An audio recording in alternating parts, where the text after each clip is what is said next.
Queridos hermanos, la palabra de Dios de hoy es muy concisa. 2 párrafos hemos tenido en el Evangelio según San Marcos.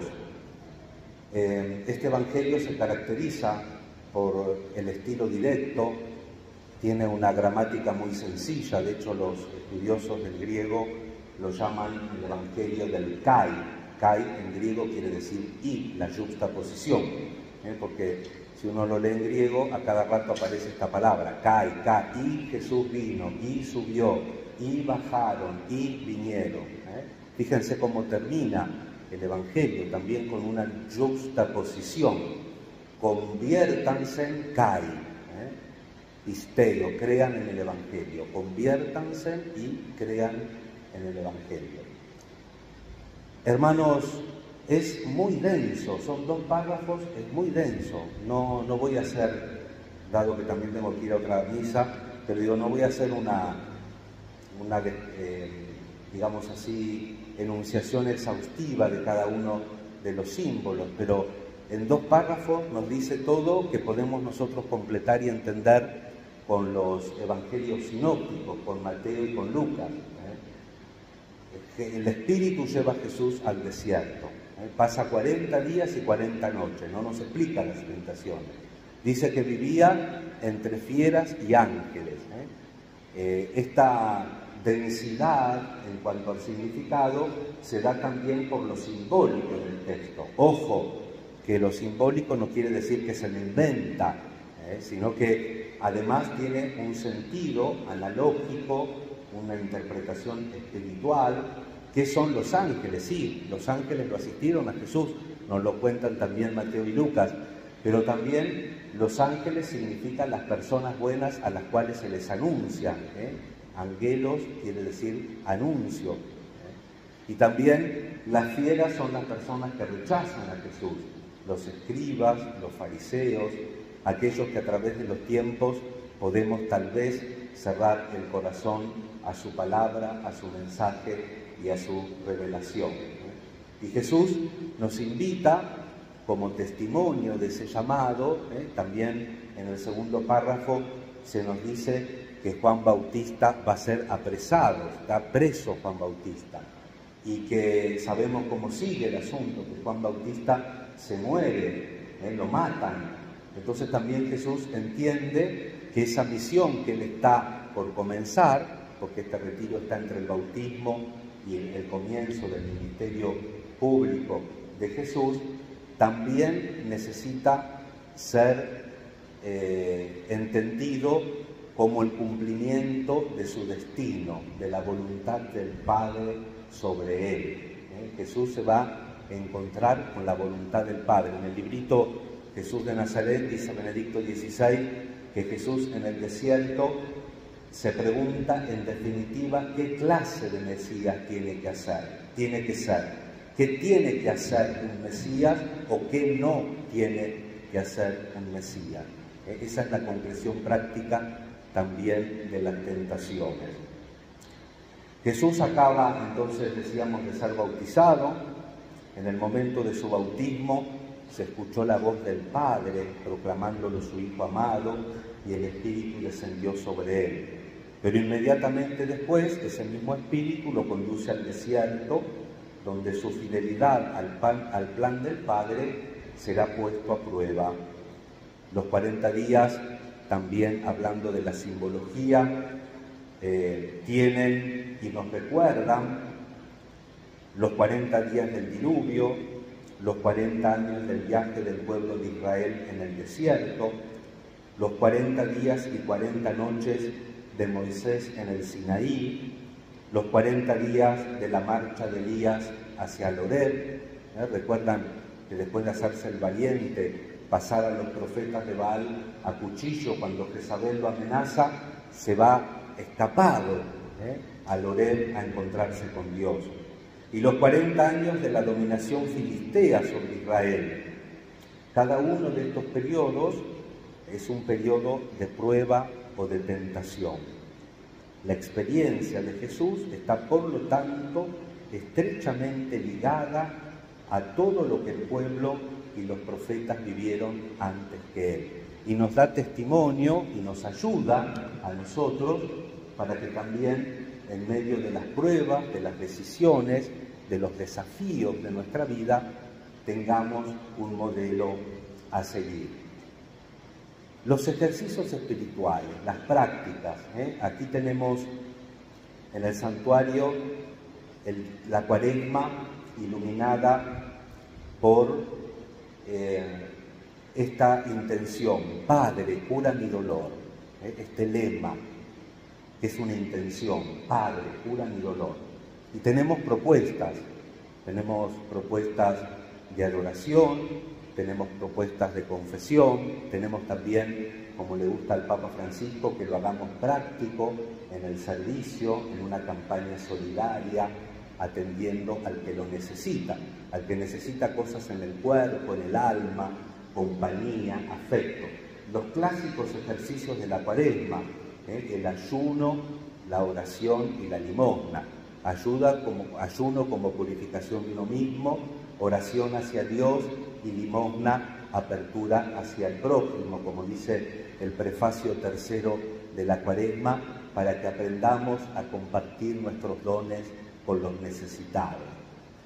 Pero lo tenemos que vivir con la vida, lo tenemos que vivir, es una redundancia, tenemos que vivir esto conscientemente. Nosotros en la fe, los ritos no son hechizos, que uno dispone determinados elementos, pronuncia un conjuro y listo. Fijémonos una cosa, dice el santo cardenal John Henry Newman. A continuación, decía él en una homilía cuando todavía era anglicano en la Universidad de Oxford, decía: señalo que el ayuno de nuestro Señor no fue más que un preliminar a sus tentaciones. Se retiró al desierto para ser tentado por el diablo, pero antes de ser tentado ayunó. Y conviene subrayar que este ayuno no fue una mera preparación para la batalla, sino que fue, en buena medida, el origen de la batalla. Está claro que en lugar de fortificarle contra la tentación, lo que lograron su marcha al desierto y su abstinencia fue exponerlo a ella. El ayuno fue la ocasión, y cita a Mateo, la versión de Mateo, el capítulo 4. Después de haber ayunado 40 días con 40 noches, sintió hambre. Enseguida se presentó el tentador mandándole que convirtiera las piedras en panes. Satanás empleó el ayuno de Cristo en contra de Cristo, dice Newman. ¿Por qué? Porque el fin del ayuno no es no comer o solo disciplinar el cuerpo o solo la salud, como ahora se habla mucho del ayuno intermitente. El ayuno es encontrar a la voluntad de Dios. El ayuno es, hoy estamos en 18, ¿no? Tiene un significado especial para la familia de Schoenstatt. El ayuno es vivir en la alianza. Y la alianza es mucho más que hacer un rito.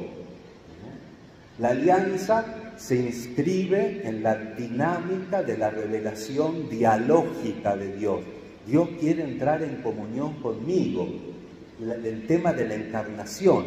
Por eso nosotros hacemos la alianza con María, con la Virgen, para estar profundamente en el centro de la revelación cristiana, que es la dinámica de la encarnación. No voy a decir yo nada nuevo. ¿Qué puede el padre Alejandro decir sobre la alianza? Entonces, escuchemos unos párrafos del padre José Kentenich en 1948, preparando en el santuario, y que también nos unimos a los 30 años del santuario de Sion. Escuchemos la voz del padre preparando un grupo para la alianza en 1948 en Uruguay, en Nueva Helvecia. Decía el padre: existe una marcada diferencia entre otros lugares de gracia y el nuestro, pues en la mayoría de los santuarios la Santísima Virgen se ha aparecido para regalar con prodigalidad sus dones. En cambio, donde se establece la Mater per admirabilis, reparte sus gracias, escuchen, en la medida en que recibe dones. Ella espera de nosotros un serio esfuerzo por alcanzar la santidad, es decir, desea y está dispuesta a regalarnos la gracia para ello, que llevemos una vida profundamente religiosa. Si al escuchar esto nuestra alma se intranquiliza, probablemente sea porque poseemos un concepto equivocado de lo que significa la santidad. ¿No será que creemos que una vida santa es cosa solamente de hermanas y de sacerdotes?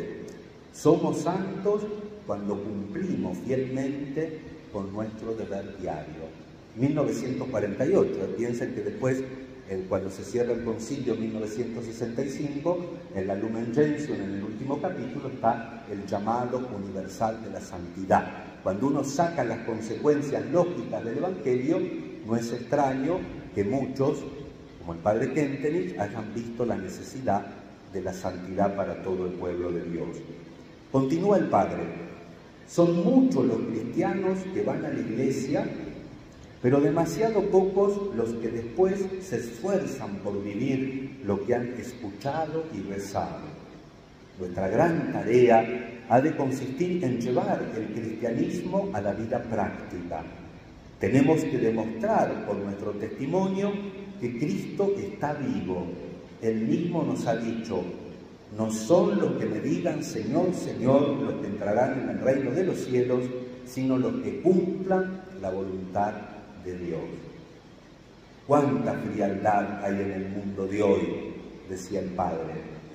El hombre actual busca únicamente la comodidad. En cambio, en donde hay cristianos, debería estar en primer lugar el amor. Por supuesto, esto solo se puede dar como un regalo del Espíritu Santo.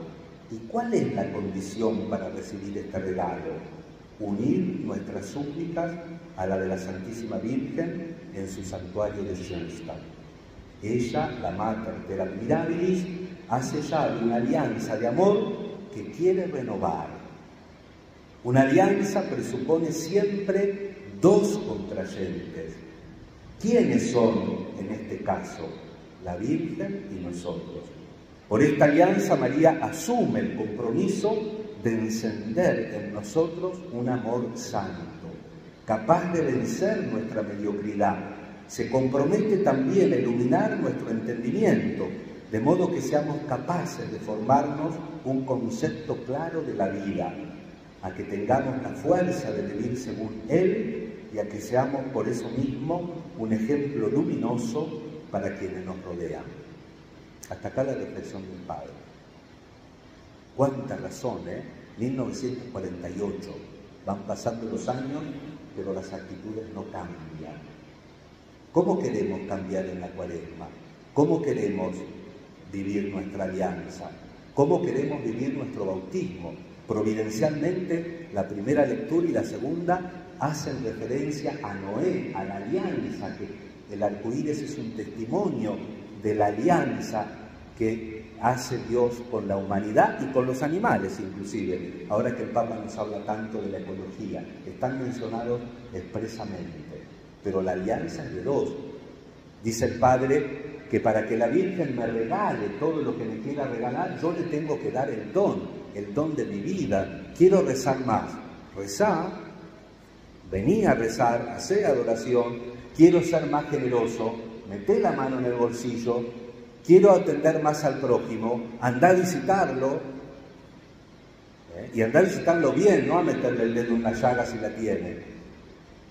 Y nosotros somos muy supersticiosos, hermanos, creemos que hacemos un hechizo. Entonces hago un retiro espiritual y salgo más fuerte. No, el cardenal Newman te dice, no, ojo, que el retiro espiritual, Jesús lo hizo tan bien que lo debilitó físicamente y el demonio se aprovechó de esa debilidad porque tuvo hambre. Y porque en definitiva siempre la tentación de la sospecha de si Dios me dice la verdad o no me la dice. ¿Qué es lo más real? ¿La vida de Dios o el pan o el poder? Porque el demonio lo tienta con eso a Jesús. ¿Tenés hambre? Podés convertir estas piedras en pan. Tirate del templo. Te voy a dar todo esto si me adorás. ¿Qué es lo más real? ¿El pan y el poder? ¿O lo más real es la vida de Dios? Hermanos, no nos engañemos. Lo más real es la vida de Dios. Y si nosotros estamos en el camino correcto, también vamos a utilizar también mejor las causas segundas y las cosas. Por eso, en este día, escuchemos esta palabra de Dios, escuchemos la reflexión de hombres de fe, como San Newman, el cardenal, como el padre José Kentenich, que nos advierten de que si queremos invertir en nuestra vida espiritual, tenemos que poner el cuerpo, tenemos que poner el alma, tenemos que poner la inteligencia y sobre todo la voluntad para crecer en la fe. La fe, hermanos, no es una póliza contra todo riesgo. La fe es la vivencia clara de nuestra filialidad, la obediencia clara a la palabra de Dios que nos invita a esta alianza que es un compromiso de dos. Y nosotros tenemos la gracia en el Nuevo Testamento de tener a una de nuestra raza, la Virgen María, que nos mete en este puente de la humanidad de Cristo para ayudarnos a llegar a Él, a hacer comunión con Él y a poder, como está muy densamente todo condensado en estos dos parrafitos del Evangelio de hoy, hacer el camino de la Cuaresma atendiendo a esta invitación. Creer y convertirnos. Justapuesta, dice, crean y conviértanse. Conviértanse y crean en el Evangelio. Tenemos que convertir creyendo, nos tenemos que convertir creyendo. Porque si esperamos a convertirnos para creer, estamos fritos, pues siempre falta 5 para el peso. Tenemos que convertirnos creyendo, porque solo en la alianza con Él encontraremos la fuerza para vivir lo más plenamente posible el Evangelio. Ponemos en el altar las necesidades de ustedes, las intenciones de cada una de las familias, de los peregrinos, y pedimos al Señor la gracia de vivir una Cuaresma donde nos encontremos de verdad con Dios y con los hermanos. Que así sea.